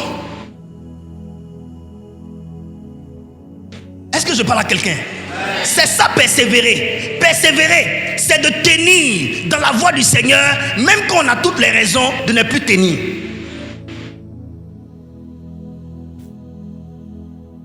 Tu as compris, ma fille? Sinon, on va aller en enfer. Il faut tenir. Il faut persévérer. C'est quand on persévère qu'on règne. Prophète Joël Francis Tatou. Mais il était le Job de notre siècle. Papa Joël était le Job de notre siècle. Je viendrai vous parler de la vie de Job. Job a dit, moi qui étais les yeux de l'aveugle, moi qui couvrais le malade, quand je m'avançais vers les grands, eux tous se taisaient pour me laisser parler parce que j'étais considéré. Aujourd'hui, je suis un sujet de raillerie pour les plus jeunes. Job, mais il a tenu. Papa Joël, avant, quelqu'un vient comme ça, on prend photo avec lui, la personne dit après, efface la photo. Pourquoi? Parce qu'il ne faut pas mettre sur internet pour que les gens voient que je suis avec lui. Il était mal vu. Mais aujourd'hui, regardez ce que Dieu a fait. Dieu l'a relevé. Tout le monde vient lui demander pardon aujourd'hui. Mais avant, qui ne l'a pas insulté? Même des gens qui ne le connaissaient pas. Mais il a persévéré. L'homme prêchait dans son église, il n'y avait pas de toiture. Il pleut comme ça, il est dedans. Il prêche, il pleure comme ça. La pluie verse sur lui, il pleure. Les gens qui le voient à l'extérieur, sur les caméras, pensaient qu'il avait une église. Quand ils vont, ils voient l'église n'a pas de toit. Ils lui disent, mais ce que tu es dehors et ce que tu es ici, c'est différent. Les gens le quittaient. Mais aujourd'hui, la honte qu'il a vécue, Dieu l'a restaurée. Dieu l'a restauré. Mais il a tenu. C'est-à-dire qu'on n'abandonne pas parce que ça ne va pas. C'est difficile, je vous le dis. Mais on tient, on persévère. On le fait même sans sentir quelque chose dans le cœur. Alléluia. Continue, ma fille. Si nous sommes infidèles, il demeure fidèle. Si nous sommes infidèles, lui, Dieu demeure fidèle. Car il ne peut se renier lui-même. Alléluia. Amen. Ceux qui sont appelés à révéler Christ passent par des bouleversements énormes. Ceux qui sont appelés à révéler Christ passent par des bouleversements énormes. Parce que la lumière est au-dedans de toi. Job 28, après du verset 1er. Je lis la parole du Seigneur. Il y a pour l'argent une mine d'où on le fait sortir. Très bien. Et pour l'or un lieu d'où on l'extrait pour l'affiner. Très bien.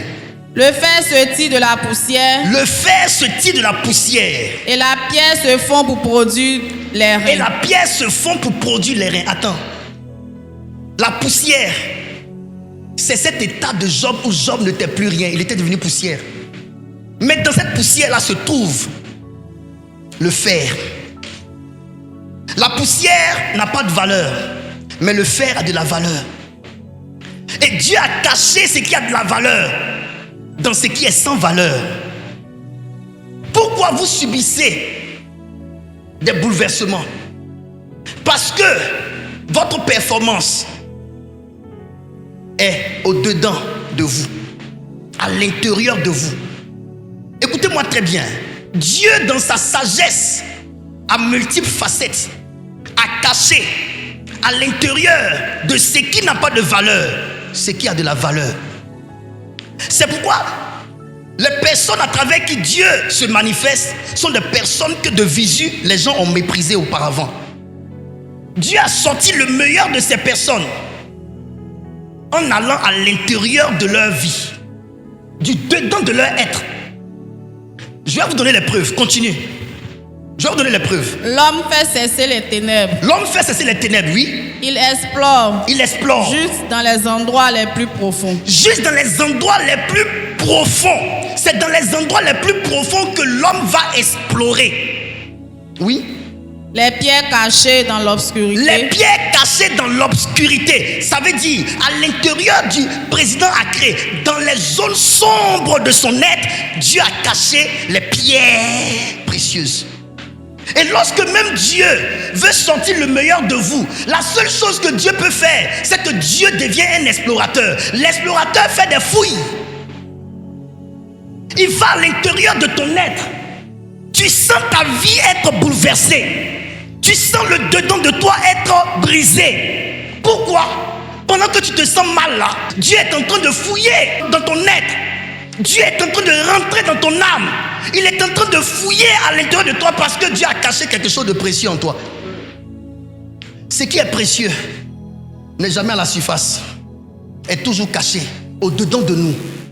Et quand Dieu veut faire sortir ça à la surface, Dieu fait quoi? Dieu commence à fouiller. Et creuser là, Abi, c'est ta vie. C'est ta vie que Dieu est en train de creuser comme ça. C'est ta vie que Dieu est en train de détruire comme ça. Mais quand tu regardes, de prime abord, ça ressemble à Dieu ne m'aime pas. Ça ressemble à Dieu est en train de me détruire. Il est en train de m'enlever tout ce que je suis. Mais non, il est justement en train de rentrer dans ce qui est sans valeur pour aller à l'intérieur de ton être, pour sortir ce qui a de la valeur. Continue. Il creuse un puits. Attends. Il creuse un puits. Loin des lieux habités. Continue. Ses pieds ne lui sont plus en aide. Il est suspendu, balancé loin des humains. Très bien. La terre d'où sort le pain. La terre d'où sort le pain est bouleversée dans ses entrailles comme par le feu. Attends. La terre d'où sort le pain est bouleversée dans ses entrailles comme par le feu. Quand on va au champ, on prend la daba et qu'on creuse la terre, on n'a jamais entendu la terre pleurer. La terre est bouleversée. Mais quand tu es en train de faire ce travail-là, qu'est-ce que tu cherches? Tu cherches à sortir de cette terre du pain. Pain, c'est que tu vas manger. Même si c'est aubergine, c'est ce qui va te nourrir.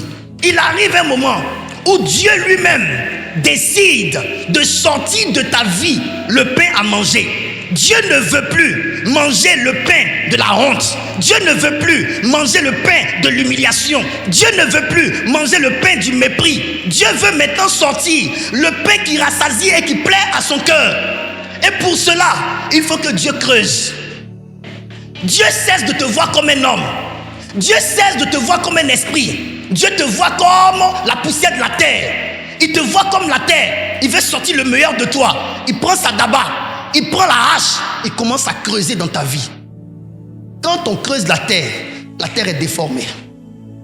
Quand on creuse la terre perd sa nature initiale. C'est pourquoi tu es en train de sentir là où tu es, dans ta marche avec Dieu, le brisement. Le brisement signifie que Dieu a un rêve de sortir de ta terre le pain. Écoutez-moi bien. Tout le monde crie ici à Abidjan, le marché est cher. Le marché est cher. Qui fournit le marché? C'est pas ceux qui produisent. Quand on veut sortir le meilleur de vous, attendez-vous à ce qu'on bouleverse votre être intérieur. C'est pourquoi tous ceux à travers qui Dieu a voulu révéler le meilleur, Dieu les a traités comme des ennemis. Je répète, il les a traités comme des ennemis. Dieu a traité Job comme un ennemi. Job se lève le matin il perd ses ânesses, il perd son business, il perd ses activités, il perd tout ce qui fondait sa richesse. Pourquoi? Parce que Dieu a décidé de sortir le meilleur de lui. Suivez-moi bien. Il y a une douleur qu'on ressent qui vient du fait que tout ce qu'on a pensé que Dieu était n'était pas tout vrai. La souffrance de Job était aussi due au fait qu'il pensait connaître Dieu. Mais là, il était en train de voir une autre facette de Dieu. Le Dieu que Job a connu en Job chapitre 1 était un Dieu qui le protégeait lorsqu'il offrait des sacrifices. Il lui obéissait, il faisait tout bien devant lui. Dieu le protégeait. Mais le Dieu que Job n'a jamais connu, c'est celui qui l'a laissé tomber dans le malheur. Un temps viendra où ta relation avec Dieu prendra un coup, parce que tu te rendras compte que le Dieu que tu pensais connaître, qui te donnait la joie de vivre, la joie de venir à l'église, est devenu méconnaissable. Mais c'est tout ça Dieu. Plusieurs personnes l'abandonnent quand ils rentrent dans cette phase noire de sa personne. Dieu a une face noire. Oui, parce que la lumière des étoiles est mise en évidence par les ténèbres. Il faut que Dieu prenne la forme noire, la forme d'obscurité pour faire paraître votre lumière. Amen. Oui. La révélation est tellement forte qu'on acclame. Mais vivre ce que je dis est une autre chose. Perdre tout. Il dit bien perdre tout. Le président a crié perdre tout. Ta voiture prend feu. Ta maison que tu as construite se brise. Ta famille se disloque. Frères, sœurs, ce n'est pas une chose facile. Mais c'est Dieu. J'ai dit à Dieu, je ne te connais pas. Oui, un temps viendra, tu t'arrêteras sur tes deux pieds, tu mettras tes deux mains sur ta tête et tu diras à Dieu, je ne te connais pas. J'ai dit à la veillée ici vendredi à mes enfants de l'intercession, une douleur viendra dans votre cœur. Cette douleur est celle d'avoir pensé connaître Dieu, mais de se rendre compte que vous ne l'avez jamais connu. Tu penses que Dieu c'est ton camarade. Tu penses que Dieu c'est ton ami. Tu penses que Dieu c'est ton camarade. Dieu a regardé Job avec tout l'amour qu'il avait pour lui. Il a accepté de laisser Satan aller frapper à tout ce qui concerne sa vie. Ça c'est ça Dieu. Job auparavant a défendu Dieu devant sa femme. Pourquoi? Parce que la persécution, l'épreuve était encore fraîche. Ça venait de commencer. Il avait encore la considération de Dieu dans son cœur. Ça venait d'arriver. Donc il était encore chaud. Il dit, je ne peux pas maudire Dieu et mourir. Parce qu'il a pensé que ça n'allait pas durer. Camarade, épreuve, quand ça commence, tu défends Dieu. Quand ça dure, ta bouche commence à changer. Job défendait Dieu devant sa femme. Mais quand tu prends Job 30, Job 31, Job 32, Job 33, Job commence à parler sous forme sentencieuse. La souffrance de Job a duré 9 mois. 9 mois. Job a commencé à parler sous forme sentencieuse. Il a tout perdu. Il a été frappé dans ses biens. Et le diable est encore allé vers Dieu. Il dit peau pour peau. L'homme donne tous ses biens pour préserver sa vie. Touche à son corps. Dieu lui dit, ne touche pas à sa vie. Je te donne son corps. Je te donne son corps. Satan est parti frapper à la peau de Job, la maladie. Est-ce que vous savez que bien portant que vous êtes là, vous pouvez vous retrouver rempli de maladies méconnaissables? L'homme peut devenir comme ça. L'homme peut devenir comme ça. L'homme peut être éprouvé comme ça. L'homme peut se retrouver avec ses membres fichus. L'homme peut se retrouver avec ses dents sorties de leur place. L'homme peut se retrouver avec ses yeux crevés. Des choses peuvent arriver. Job souffrait d'ulcères malins au point de casser des bouteilles et prendre des tessons de bouteilles pour se gratter la peau. Job était moqué par des jeunes de son quartier qui se mettaient debout lorsqu'il marchait autrefois quand la main de Dieu était sur lui. Job a dit, lorsque la lumière de Dieu n'était pas encore éteinte sur moi, quand je me levais et que je m'approchais des grands de ce pays et qu'ils parlaient, ils se taisaient parce que je venais d'arriver pour me laisser parler. Pourquoi? Il était le plus grand de tous. Mais aujourd'hui, Dieu a éteint la lumière sur ma vie. Je suis devenu comme un animal. et il a maudit le jour de sa naissance. Vous ne savez rien de la marche avec Dieu. Vous pensez connaître Dieu? Laissez-moi vous le révéler aujourd'hui. Quand souvent mon cœur de père m'amène à vous dire, ne jouez pas avec Dieu. Ne jouez pas avec Dieu, on ne sait pas ce que Dieu peut faire. Écoutez-moi bien, un temps viendra, tu arrêteras d'avoir peur de Satan. Tu vas commencer à avoir peur de Dieu. Un temps viendra où tu arrêteras d'avoir peur de Satan. Tu vas commencer à sentir de la peur dans ton cœur face à ton Dieu. Tu sauras que Dieu a changé, que Dieu n'est plus le même. Tu ne sauras pas définir l'amour de Dieu. C'est par amour qu'il a donné Jésus que Jésus est mort. Regardez la souffrance de Jésus, insupportable. C'est l'amour qui a parlé comme ça. C'est quoi cet amour qui se manifeste ainsi? On ne connaît pas Dieu. Tu peux perdre la place que tu as. Je te dis, tu peux perdre ça comme ça, paf, te retrouver zéro. C'est moi qui vous dis. Tu peux perdre ça comme ça, paf, te retrouver à terre. Tu ne comprendras rien. Tu peux tout perdre. Tout. Les amis de Job sont allés vers Job. Dis à Job, c'est parce que tu as péché que Dieu t'a frappé. Ils n'ont pas compris que Job n'a rien fait. Job a parlé. Il a dit que Dieu me pèse avec sa balance juste. Que Dieu me pèse et qu'il me dise quelle erreur, quelle faute, quel péché ai-je commis. Job a révélé à Dieu qu'il n'a pas commis de faute pour subir ce qu'il subit.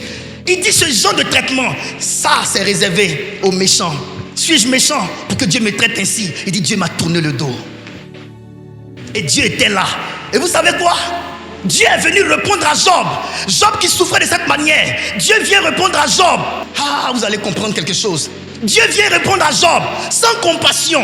Il vient et puis il dit à Job, qui est cet homme qui obscurcit mes desseins? Qu'est-ce qu'il veut dire par là? Il est en train de dire, je suis en train d'accomplir mon projet. Mais ton projet est en train de passer sur moi, papa. Ton projet est en train de m'enlever toute ma vie. Ton projet est en train de m'ôter mes enfants, mes business. Ton projet a détruit mes enfants. Ton projet a détruit ma santé. Dieu dit, ce sont mes desseins. Est-ce que tu sais que les desseins de Dieu peuvent parfois t'enlever l'essence de vie? Aujourd'hui, c'est un jour. Est-ce que tu sais que parce que Dieu rêve accomplir des choses dans ta vie, des choses grandes, des choses grandiloquentes, Dieu peut passer sur vous avec sa machine de destruction? Est-ce que vous savez cela? Job, ma fille, Job 38, pour le bonheur du peuple. Et on va finir. Je lis la parole du Seigneur. Job 38, verset 2. Qui est celui qui obscurcit mes desseins? Qui est celui qui obscurcit mes desseins? Par des discours sans intelligence. Par des discours sans intelligence. Vous voyez Dieu? Dieu vient dire à Job, toi tu es qui? Toi qui es en train d'obscurcir mes desseins. Ça veut dire quoi? Quand Satan est venu devant lui pour qu'il puisse lui donner la permission de frapper Job, Dieu a regardé les attaques de Satan. Et puis Dieu a eu un rêve. Le rêve de faire de plus grandes choses pour Job. Mais ces plus grandes choses-là passaient par cette descente aux enfers. C'était son plan, ses desseins. Est-ce que tu sais que le plan de Dieu peut t'arracher tout ce qui faisait ta gloire avant? Ça fait mal, hein? C'est pas facile. Nous tous, on lit l'histoire de Job. Mais si quelqu'un d'entre nous vit ça, il va quitter l'église. C'est moi qui vous parle ici. Aujourd'hui, Dieu ne vous a encore rien fait, vous, rien. Vous abandonnez Dieu. Vous savez ce que Job a vécu? Vous savez ce que Job a vécu? Dans Jérémie 18, verset 2 à 6, Dieu prend Jérémie et Dieu lui dit, Jérémie, lève-toi, va dans la maison du potier. Regarde le potier, il prend le vase, il forme l'argile, il fait le vase. Quand le vase ne lui plaît pas, il casse, il refait. Dis au peuple d'Israël, qui sont de l'argile entre mes mains, je fais ce que je veux d'eux, comme je veux. Est-ce que je parle à quelqu'un? Ça c'est Dieu. Le temps viendra où Dieu te montrera que tu n'es rien. Tu es un instrument entre ses mains. Il fait de toi ce qu'il veut. Quand je parle ici, je vous dis, ne faites pas la grosse tête devant le Dieu que nous servons. Ne faites pas la grosse tête. Quand on dit de prier, priez. Soyez humbles, soumettez-vous à l'Éternel. Parce que je vous dis, il y a des mystères dans ce monde autour de nous. Si Dieu décide de nous faire descendre, aucune main ne pourra l'en empêcher. Aucune main. C'est moi Dieu. Je décide de t'utiliser comme je veux, comme un potier. Je prends ta vie, je te descends, je te détruis comme je veux. Tu n'as rien à dire. À la vérité, dans l'histoire de Job, tout ce que Dieu voulait, c'est que Job se taise, que Job ne parle pas, que Job ne l'accuse pas, que Job souffre en silence. Hé, ma fille. Quelqu'un comprend ce texte? Est-ce que vous m'avez compris ici? Je lis 2 textes et puis je vous libère. Si tu es dans la joie ici, acclame le Seigneur s'il te plaît.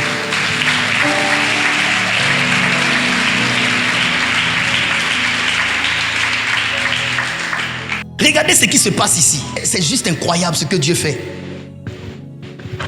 C'est juste incroyable.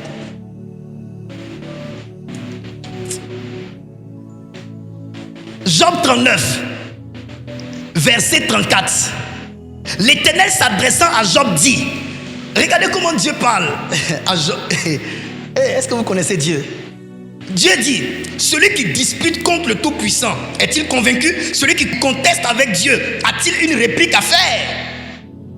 Et ça, c'est après le discours de Dieu. Après que Dieu a montré à Job tous les animaux féroces qu'il a créés de ses mains avec toute leur puissance. Dieu maintenant dit, il veut entendre Job. Et puis il parle comme ça à Job. Il dit, celui qui dispute contre le Tout-Puissant, est-il convaincu? Celui qui conteste avec Dieu, a-t-il une réplique à faire? Ça veut dire quoi? Celui qui passe son temps à parler contre moi là, est-ce qu'il peut parler maintenant? Celui qui conteste avec moi là, est-ce qu'il peut y répliquer maintenant? Voilà comment il parle à Job, Dieu. Il sait que Job souffre, lui-même il sait. Mais il ne veut pas que Job se plaigne. Parce que si Job se plaint, Job va détruire son plan pour lui. Son plan est un plan merveilleux, seulement ça passe par une vie de destruction, de souffrance. Regardez ce que Job dit. Job répondit à l'Éternel et dit, voici, je suis trop peu de choses. Que te répliquerai-je? Je mets la main sur ma bouche. Ça veut dire je ne parle pas. Qu'est-ce que Dieu voulait? Tout ce que tu es en train de vivre, toutes les souffrances par lesquelles je te fais passer, tais-toi comme Jésus, parce que l'agneau n'a pas bronché.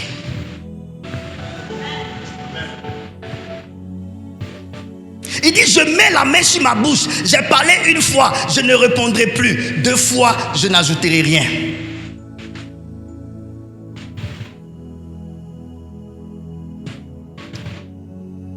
Dernier test, on le lit. Tenez-vous debout, prenez ce test, on va le lire ensemble. 2 Corinthiens chapitre 4, verset 1 à 12. Je veux qu'on lise ce test ensemble. Attendons que tout le monde ait ce test. Vous allez comprendre la vie des étoiles que vous êtes censés représenter.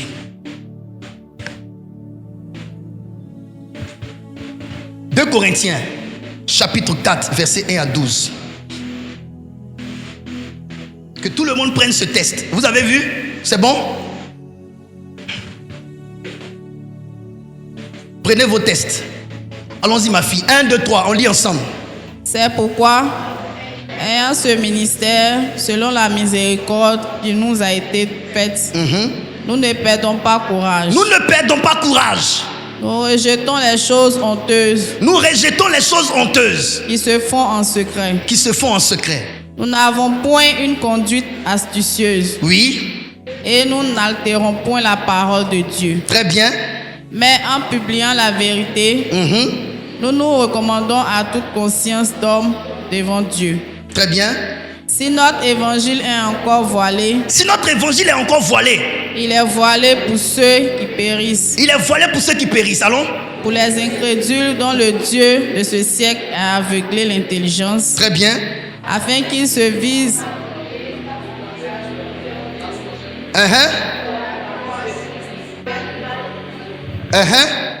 Nous portons ce trésor dans des vases de terre, afin que cette grande puissance soit attribuée à Dieu et non pas à nous. Nous sommes pressés de toute manière, mais non réduits à l'extrémité. Dans la détresse, mais non dans le désespoir. Persécutés, mais non abandonnés. Abattus, mais non perdus. Portant toujours avec nous dans notre corps la mort de Jésus, afin que la vie de Jésus soit aussi manifestée dans notre corps. Car nous qui vivons, nous sommes sans cesse livrés à la mort à cause de Jésus, afin que la vie de Jésus soit aussi manifestée dans notre chair mortelle. Ainsi, la mort agit en nous et la vie agit en vous. Voici notre vie. Ce texte résume tout ce par quoi nous sommes censés passer, parce que nous sommes les étoiles censées révéler le Christ.